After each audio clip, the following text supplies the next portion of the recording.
Seems like I've been lost in let's remember. You think I'm feeling older and missing my younger days?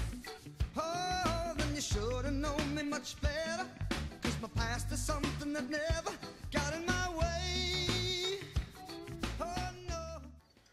After Wm J Bryan graduated in 1883, he commenced practicing law in Jacksonville, Illinois. He later moved to Lincoln, Nebraska in 1887 and continued to practice law.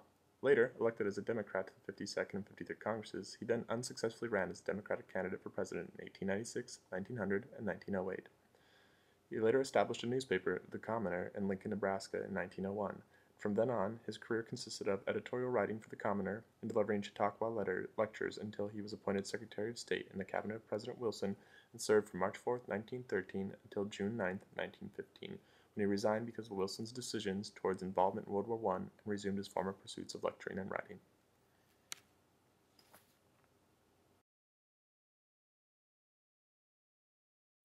Bryan's political views were primarily those of a progressive, left-wing Democrat who projected himself as a champion of the people. His image was that of someone who cared about the little guy, eventually creating the Department of Labor. He cared about the little girls as well and often supported women's suffrage. He would save them both from the evils of alcohol by supporting prohibition. However, supporting the women's suffrage and the lower-income laborers was about as far to the left as he was willing to go.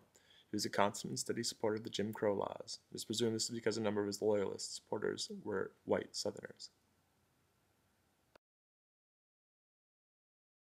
Bryan really didn't see any need to separate his religion from his politics. His most well-known speech was his Cross of Gold speech he delivered in the 1896 Democratic Convention. Even though it was in regards to the desire to back the U.S. finances with silver in addition to the global standard of gold, he threw some props out to God anyways. You shall not press down upon the brow of labor this crown of thorns.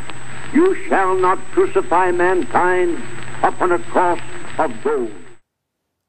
His second speech he was well known for was the Prince of Peace.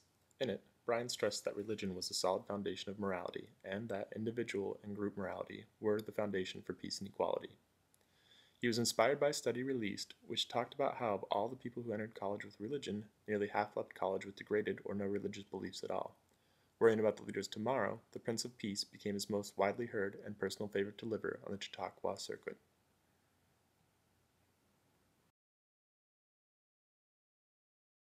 The capstone to Bryan's career was what came to be known as the Scopes Monkey Trial.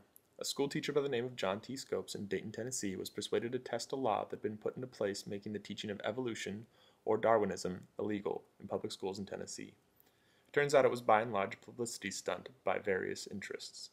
So the stage was set, and the two heavyweights of debate, Darrow and Bryan, were ready to go a few rounds. Lasting only 8 days, the trial ended with Bryan winning and Scopes being fined $500. The fine was later thrown out. His opponent, Darrow, was at the time the greatest defense attorney around, having previously won in favor of some of his high-profile mafia clients. While officially Bryan was reported to have done very well in the trial and deservedly won, the media zoo that surrounded the trial was merciless to say the least. When Darrow called Bryan to the stand to defend religion as an authority on the Bible, he was asked several difficult questions designed to disprove the Bible as little more than stories. Bryan was said to have answered calmly and carefully for the majority of the questions, but the few he didn't answer as well, the reporters blew out of proportion. Eventually, the entire ordeal was turned into a play and movie titled Inherit the Wind. Only a handful of phrases from the actual trial make it into the movie, and the character based on Bryan is portrayed as a religious zealot. How old do you think this rock is? I am more interested in the Rock of Ages than I am in the age of rocks. Dr. Page of Oberlin College tells me this rock is at least 10 million years old. Well, Colonel Drummond, you managed to sneak in some of that scientific testimony after all. Look, Mr. Brady, these are the fossil remains of a marine prehistoric creature found in this very county and which lived here millions of years ago when these very mountain ranges were submerged in water. Well, I know. The Bible gives a fine account of the flood. But your professor's a little mixed up on his dates. That rock is not more than 6,000 years old. How do you know? A fine biblical scholar, Bishop Usher, has determined for us the exact date and hour of the creation. It occurred in the year 4004 BC. Well, that's Bishop Usher's opinion. It's not an opinion. It's a literal fact, which the good bishop arrived at through careful computation of the ages of the prophets as set down in the Old Testament.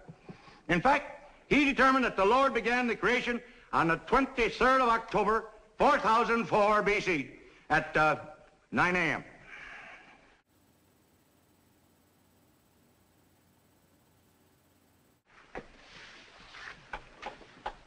At Eastern Standard Time? Or Rocky Mountain Time? Oh, snap! My hair